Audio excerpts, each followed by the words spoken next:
Hey guys, tara samahan nyo nga ako sa mga ganap ko ngayong araw. Hi, ako nga pala si Jenny, walang trabaho at may 3 anak. Tayong pagbablog nga lang ang pinagkakakitaan ko at pag-apili. Hi guys, ngayong araw ay birthday nga nitong pangalawa kong anak. Balak nga namin na ipag-Jollibee siya dahil nga may binigay nga ang tito niya na pang-Jollibee.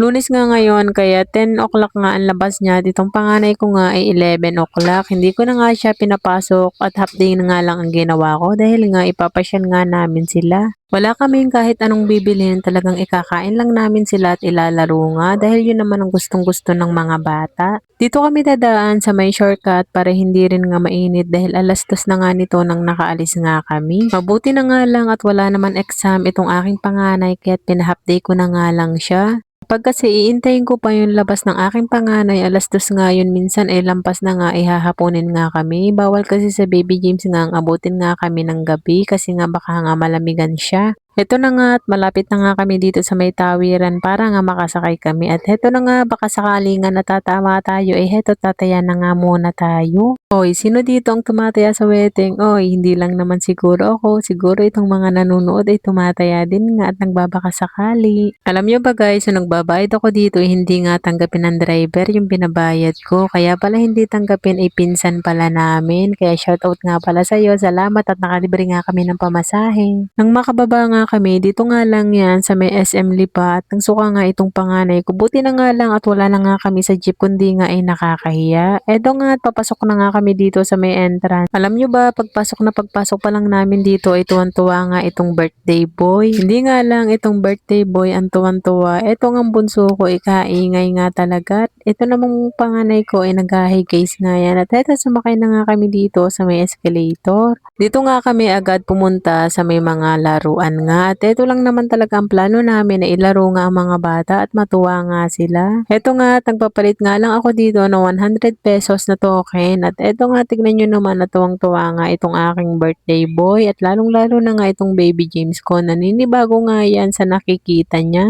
Dito ko nga muna sila unang sinakay. At eto nga, nung una kong sinakay nga si baby James parang ayaw pa nga niya nung simula. Pero nung nagtagal na nga gustong gusto na nga niya. Pagkatapos nga doon lumipat nga siya dito sa may kabayo. Tingnan nyo naman na tuwan-tuwa nga itong aking mga anak. Napakasarap sa pakiramdam kapag nakikita mo nga na masaya yung anak mo at lalong-lalo na napakasaya nga kapag nga natupad mo yung gusto niya. Alam nyo ba, balak lang talaga namin na ipagluto nga siya ng 1 kilong pansit at dahil nga nung nakaraan nga ay naibili ko nga kay baby James ng mga antibiotic na gamot, kulang-kulang 1,000 din nga yun. Kaya sabi ko nga sa kanya wag na nga lang kaming pumunta ng Jollibee at magluluto na nga lang kami ng pansit. At sabi naman niya sa akin, Mama, kahit kakain lang naman tayo. Buti na nga lang at nagpadala nga ang Tito GR niya ng pampa-Jollibee niya. Kaya heto nga at sabi ko nga, sige na nga at pupunta na nga lang tayo at ikakain lang namin kayo at igagala at ipapasyal na nga din. At eto na nga at ilalaro na nga din. Pagkatapos nga niya doon, sabi ko nga, dito naman nga kami sa may basketballan. Tignan nyo nga, tumatalon-talon pa nga yan at tuwan-tuwa nga yan. Bilang nanay, napakasarap sa pakiramdam kapag lahat ng gusto ng mga anak natin ay naiibigay natin. Alam nyo ba, kaya hindi ako tumitigil dito sa pagbablog, baka sakali na pala rin nga ako. Okay nga lang, napagtawanan tayo ng mga tao dahil nga sa ginagawa natin. Alam nyo ba, kapag nagsisimula ka pa lang unang-una, wala talaga magtitiwala sa'yo na kamag-anak mo. Never yan magla-like sa mga post mo at lalong-lalo na hindi yan mag-share sa mga ginagawa mo. At higit sa lahat, pag-uusapan ka pa ng mga yan at pagtatawanan kay siya si ganto ay nagbablog kay siya si ganyan. Alam nyo ba, ang mindset ng mga Pilipino. Saka na yan magtitiwala at maniniwala sa'yo kapag sumasahod ka na, kapag kumikita ka na ng malaki. Wala naman masama ang mangarap. Alam nyo ba, walang masama sa pagiging content creator. Napakalinis nga ng ganitong trabaho dahil wala kang inaapakan tao, wala kang pinalalamangan na tao. Kaya sa katulad kong mami, wag kayong magsasawa, wag kayong titigil kahit mababa pa yung views nyo. Ang importante, gumagawa kayo ng paraan para mabago yung buhay nyo. At unang-una, wag na wag nyong pakikinggan yung mga sinasabi ng tao sa paligid nyo. Ipagpatuloy nyo lang lahat ng ginagawa nyo kasi pinagtatawanan kayo nila. Walang masama doon. Ang importante, hindi ka tumitigil.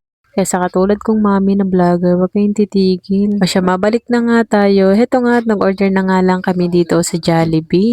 Ito nga ang in-order namin ay pang-apat na tao lang dahil susubuan ko na nga lang dito si Baby James. Umorder na rin nga kami ng price dito at saka ng extra kanin na dalawa nga lang para sa amin. Alam nyo ba, naka isa't kalahating extra rice lang kami dito ni asawa at itong aking panganay nakadalawang rice nga, nagutom nga ata. Dito nga, isusubuan ko na lang dito si Baby James. At alam nyo ba, ang sinasabi niya sa akin dito, gusto daw niyang kumagat ng Chicken Joy. Nakakatuwa nga tong bata na to, napakaingay nga dito sa SM. Lahat na nga lang na makikita niya ay wow, wow, wow.